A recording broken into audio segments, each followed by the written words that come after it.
ఉయ్యాలవాడ నరసింహారెడ్డి. ఈ పేరు వింటే సీమ గుండె ఉప్పొంగుతుంది, తెలుగు నేల పులకిస్తుంది. భరతమాత బానిస సంకెళ్లు తెంచడానికి తొలి రక్త తర్పణం చేసిన మహాయోధుడు ఉయ్యాలవాడ నరసింహారెడ్డి.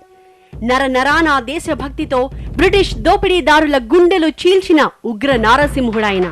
దేశ స్వాతంత్ర్యం కోసం, తెలుగువారి స్వాభిమానం కోసం బ్రిటిష్ పాలకులపై తిరగబడ్డ విప్లవ స్ఫూర్తి ఉయ్యాలవాడ నరసింహారెడ్డి. అసలెవరి ఉయ్యాలవాడ నరసింహారెడ్డి? దేశభక్తుడిగా, తిరుగుబాటు వీరుడిగా మాత్రమే ఆయన మనకు తెలుసు. ఈ తరానికి తెలియాల్సింది ఇంకా చాలా ఉంది. ఈ దారిలో మలుపుల్లానే ఉయ్యాలవాడ నరసింహారెడ్డి జీవితంలో ఎన్నో మలుపులు, మరెన్నో కుదుపులు. కాలభ్రమణంలో ఎన్నో ఏళ్లు గడిచిపోవచ్చు, కానీ 170 సంవత్సరాల తర్వాత కూడా సీమ గుండెల్లో ఉయ్యాలవాడ నరసింహారెడ్డి పేరు మార్మోగుతూనే ఉంది. సిపాయిల తిరుగుబాటు కంటే ముందే పరాయి పాలకుల పెత్తనానికి ఎదురు తిరిగి రేనాటి సీమలో తొలి తోటా పేల్చిన విప్లవ యోధుడి జీవితం. తొలి స్వాతంత్ర్య సేనానిగా ప్రజలు ఆయన్ని గుండెల్లో పెట్టుకున్నారు. విగ్రహం పెట్టి నీరాజనాలర్పిస్తున్నారు. ఉయ్యాలవాడ నరసింహారెడ్డి జీవితంలో తొలి మజిలీ, చివరి మజిలీ కూడా కోయిలకుంట్లే. ఇంతకీ ఏం జరిగిందంటారా?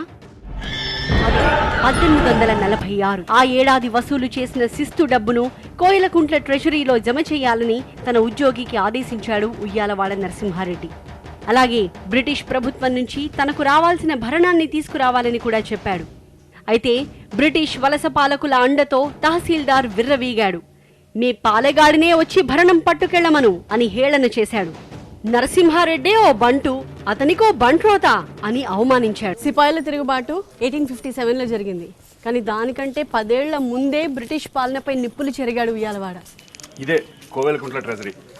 స్వాతంత్ర సమరంలో ఉయ్యాలవాడ తొలి తిరుగుబాటు బావట ఎగరేసింది ఇక్కడ నుంచే.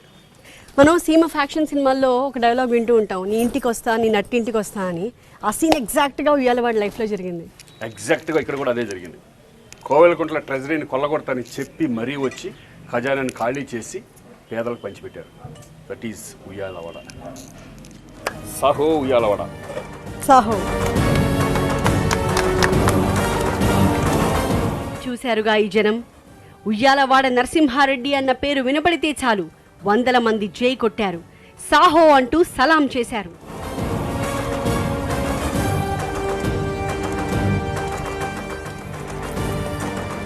కోయిలకుంట్ల ట్రెజరీ నుంచి 2 కిలోమీటర్లు దాటితే జుర్రేటి బావి ప్రాంతం. 170 ఏళ్లు గడిచిపోయాయి, కానీ ఈ నేల మహాయోధుడిని ఇంకా మర్చిపోలేదు.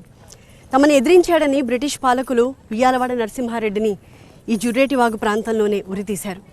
కుట్రతో బంధించి కోవెలకుంట్ల నడివీధుల్లో నడిపించి దండోర వేయించి వేలాది మంది సమక్షంలో ఇక్కడే ఈ ప్లేస్లోనే ఉరితీశారు. ఇంకా ఘోరమైన విషయం ఏంటంటే, మొండె నుంచి తలని వేరు చేసి 30 ఏళ్ల పాటు కోట గుమ్మానికి వేలాడదీశారట. 1847 సంవత్సరం ఫిబ్రవరి 22వ తారీఖు. సరిగ్గా దాని తర్వాత 100 సంవత్సరాలకి మనకు స్వాతంత్రం వచ్చింది. అంటే ఎంతోమంది ఇటువంటి యోధులు మనకి స్వాతంత్రం తెచ్చిపెట్టారు. వాళ్ళందరికీ జోహార్లు. ఇప్పుడు మనం సంజామల ప్రాంతానికి వచ్చాం. నారసింహుడి వీరగాథలో అత్యంత కీలకమైన ఘట్టం ఇక్కడే జరిగింది. ఇదే జగన్నాథ గుట్ట ప్రాంతం. ఆ కనిపించేదే జగన్నాథాలయం. కోయిలకుంట్ల ట్రెజరీ దోచుకోవడం, అలాగే వాట్సన్ చేయి నరకడంతో బ్రిటిష్ ప్రభుత్వం నరసింహారెడ్డి మీద పగపించుకుంది. 1846 సంవత్సరం 10,000 మంది సైనికులతో ఈ జగన్నాథ గుట్టను చుట్టుముట్టి నరసింహారెడ్డిని ఆయన అనుచరుని కోయిలకుంట్లకు తీసుకెళ్లి అక్కడ ఉరితీయించారు. ఈ నల్లమల గాలిలో నారసింహుడి స్వాతంత్ర్య రణ నినాదం ఇంకా మార్మోగుతూనే ఉంది.